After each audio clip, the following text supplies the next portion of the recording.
Olá! Hoje a gente vai fazer uma discussão aprofundada sobre um conceito bem interessante que aparece no material 3.1, As Quatro Torot. São as quatro Torot. Isso aí. E é bom lembrar logo de cara, né, que Torá aqui, como o texto aponta, é mais amplo que só lei. É instrução, orientação divina mesmo. Exato. A nossa base são esses trechos específicos e a ideia é entender como essas diferentes formas de instrução divina se encaixam na jornada humana que o material descreve. Uma jornada com etapas bem definidas, pelo que parece. Sim, vamos passar pela Torá da carne, depois a de Moshe, que é Moisés, a do Mashiach, o Messias, e por último, a Torá do pecado e da morte. Bastante coisa pra gente conversar. Com certeza. Então, vamos começar pela base mesmo, a Torá da carne. A mais instintiva, digamos assim? Isso. O material descreve como aquela instrução mais primária, ligada aos nossos impulsos, sabe? Necessidades, fome, segurança, a busca por pertencer, por amor, até por justiça de um jeito mais instintivo. E é interessante que o texto não coloca isso de forma negativa, né? Não de jeito nenhum. Apresenta como a primeira escola. Algo colocado por Deus, essa forma reverente de escrever, que o material usa com uma função pedagógica. É como se a nossa própria natureza pedisse um rumo, uma direção. Pois é. E essa visão do material é bem equilibrada. Valida esse ponto de partida, essa base natural, mas já indica que ela sozinha não basta. Fica faltando algo, né? Exato. Depende muito do discernimento individual e o ponto-chave, não tem o poder por si só de mudar o coração da pessoa. É um estágio importante, pedagógico, mas não o destino final dessa jornada. O que nos leva, então, para a próxima etapa que a fonte descreve, a Torá de Moshe. A lei escrita. Isso. O material diz que Deus oferece uma estrutura para essa Torá da carne. Uma regulamentação através da instrução escrita dada a Moisés. Não para anular a primeira, mas para organizar, sabe? Purificar. Dá um norte mais claro. Sim, buscando um caminho que realmente leve à vida. O texto até menciona Deuteronômio, aquela escolha entre bem e mal, vida e morte. Define o quem, onde, quando e como das coisas. Organiza a vida, né? Estabelece padrões. Exato. Mas aí, o próprio texto que a gente está analisando traz uma tensão, né? Porque ele fala dessa escolha vital, dessa importância da lei, mas logo depois cita Hebreus dizendo que a lei nada aperfeiçoou. Essa parte é crucial. Como o material lida com isso? Com essa aparente limitação da própria lei que ele acabou de apresentar como essencial. Então, pelo que eu entendi da leitura, o material apresenta a Torá de Moshe como fundamental para dar ordem, direção, é o padrão divino sem dúvida. Certo, um guia externo. Isso, mas reconhece que a função dela é mais normativa, externa. Ela mostra o alvo, o ideal, mas não dá por si mesma a força interna ou a transformação profunda para a gente alcançar esse alvo plenamente. Entendo. Ela prepara o caminho para algo mais. Interno, talvez. Exatamente. E aí a fonte introduz a grande virada, que é a Torá do Mashiach. A do Messias. Isso.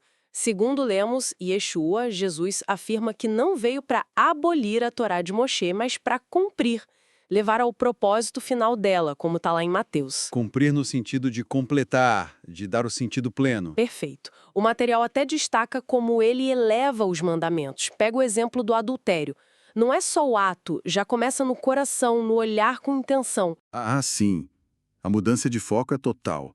Do externo para o interno, para a intenção. É aí que o material realmente foca a transformação. A Torá deixa de ser só um código na pedra, né? Exato. Vira, como o texto diz, citando Hebreus, uma instrução viva, espiritual, que é gravada no coração. A pessoa se torna, nessa visão, um templo do Espírito Santo, um sacerdote espiritual. É como se aquela promessa antiga de Isaías, que o texto também cita, se cumprisse. A Torá saindo de Sião, mas agora de dentro para fora. Uma dinâmica completamente diferente, baseada na relação, no espírito. Mas, em contraste forte com isso tudo, a fonte alerta para um desvio perigoso. A tal da Torá do pecado e da morte. Que não é uma instrução de Deus, é bom frisar. De jeito nenhum. O material deixa bem claro. É a consequência de ignorar a Torá de Moshe e principalmente resistir ao Espírito. O texto cita Romanos para embasar isso. E como isso acontece na prática, segundo a fonte? Pode vir da busca de mérito próprio, sabe? Aquele orgulho de cumprir regras só por cumprir. Um formalismo vazio. Ou rejeitar graça, ou simplesmente viver sem instrução nenhuma. O texto usa a palavra anomia. O que seria isso exatamente aqui? Pelo que a gente lê, anomia nesse contexto é tipo a ausência de lei, mas no sentido de rejeitar a orientação divina.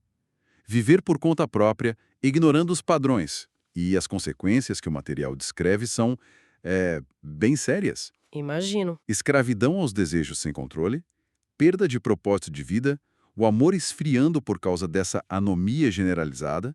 Mateus é citado aqui.